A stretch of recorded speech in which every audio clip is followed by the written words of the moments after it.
So the child is holding the balloon by the knot, parent is hitting the other balloon with their hand. You put one hand behind your back and you immediately introduce the concept of a backhand as well as a forehand.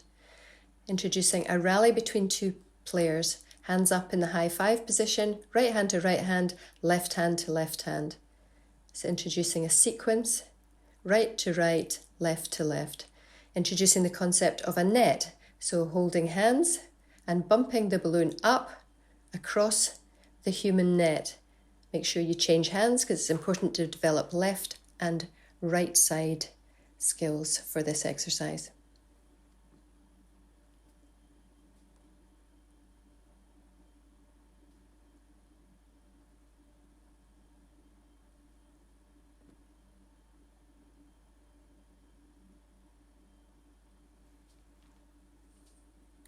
The chiffon squares, or a hanky. Parent throws the chiffon square up and takes a step to the side to allow the child to run forward and catch with either both hands, with left hand or with right hand. And with each successful catch, take a step back to increase the distance. Move on to two squares. So you throw two squares up at the same time and you take one step back so that the child doesn't crash into you. Catch both squares at the same time or shout out a colour, orange, then yellow. And always take a step back to increase the distance. In tennis, it's very important to be able to move to and from the ball, and you start to introduce these qualities with the chiffon square. Now, one chiffon square each, stand diagonally opposite your partner, throw into the space beside you, and catch each other's chiffon square. And then increase a distance by taking a step back. Beanbag exercises. Sending the beanbag from palms outstretched to palms outstretched in a rainbow shape. Introducing the concept of a rally, sending the beanbag up and sending it forward. Send up, catch yourself, pass to your partner. Send up, flip your hands so that you catch on the back of your hand and send to your partner.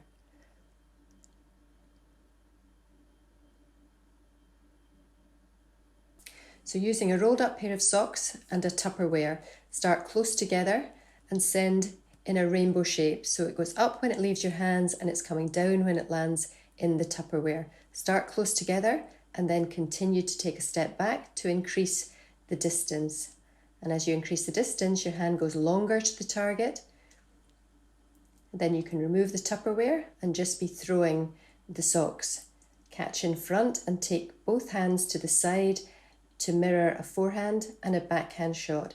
Take the hands above your head to send back like a smash, and then it could be sending backwards over your head, and then face away from your partner, shout their name so they turn and have to react quickly. Similar exercises, but this time using two rackets. Trap in front with both rackets. Take the rackets to the side and send back. Take to the other side and send back. So it's mirroring again a forehand and a backhand. So trap the beanbag in front.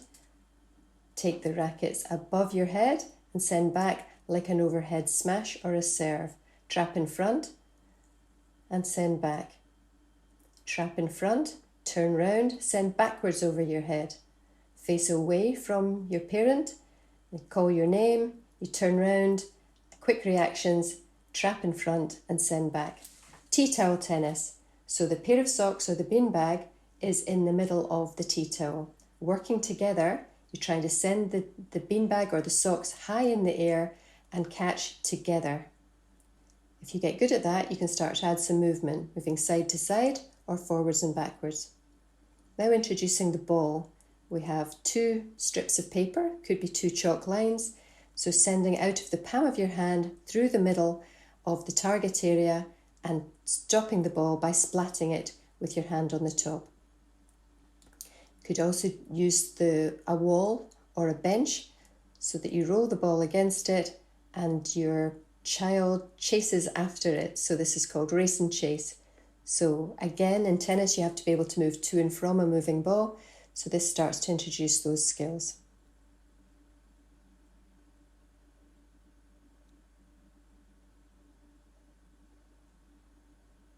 You could add a cone or a Tupperware so that instead of trapping with your hand, you actually can stop it with a Tupperware or a badminton racket or a plastic bat.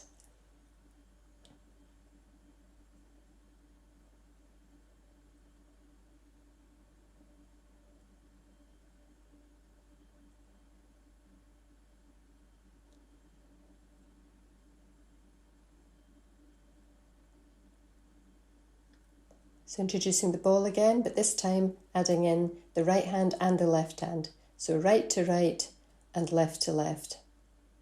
Tennis is a two-sided sport, so it's important to develop skills on both sides of the body. Put the hand on the top of the ball to stop it and send out of the palm of your hand. It's important to kneel doing this one. When you get good at that, you can introduce a second ball. And then you can repeat the same exercises, but using a plastic bat. Forehand and backhand. And the head of the racket or the bat goes towards your partner. It's important to stand to the side if you're trying to make the ball go straight. To the side and bump it back. So forehands and backhands, keeping the ball on the floor to start off with. You could even introduce the tweener. So quick reactions and sending backwards through the legs. Then both players have a bat, and you send and splat through your tunnel. You start off using the forehand side and make sure that you stop the ball by splatting on the top of it. And then we can build up a progressive rally. So we start with a rally of 1, and then 2, and then 3, and so on.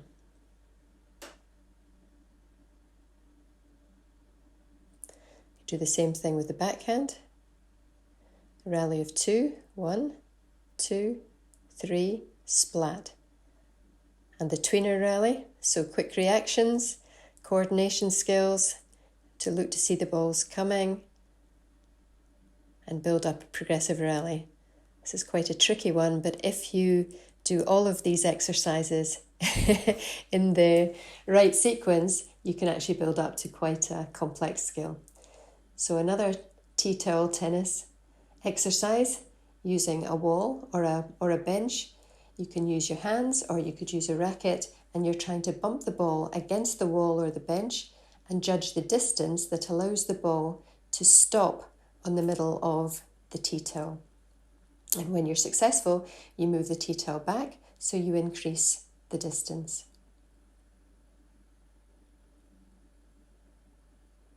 Very simple exercise, but great for developing an understanding of speed, direction, and distance.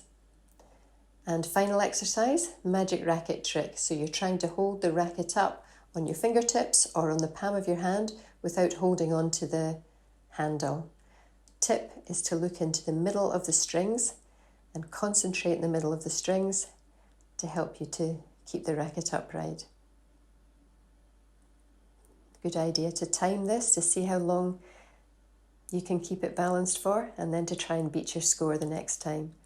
You can add some complications in, like putting one hand on your head, or standing on one leg, or hopping. So as soon as you get really good at doing something, you start to complicate it, because that's the way that you develop skills.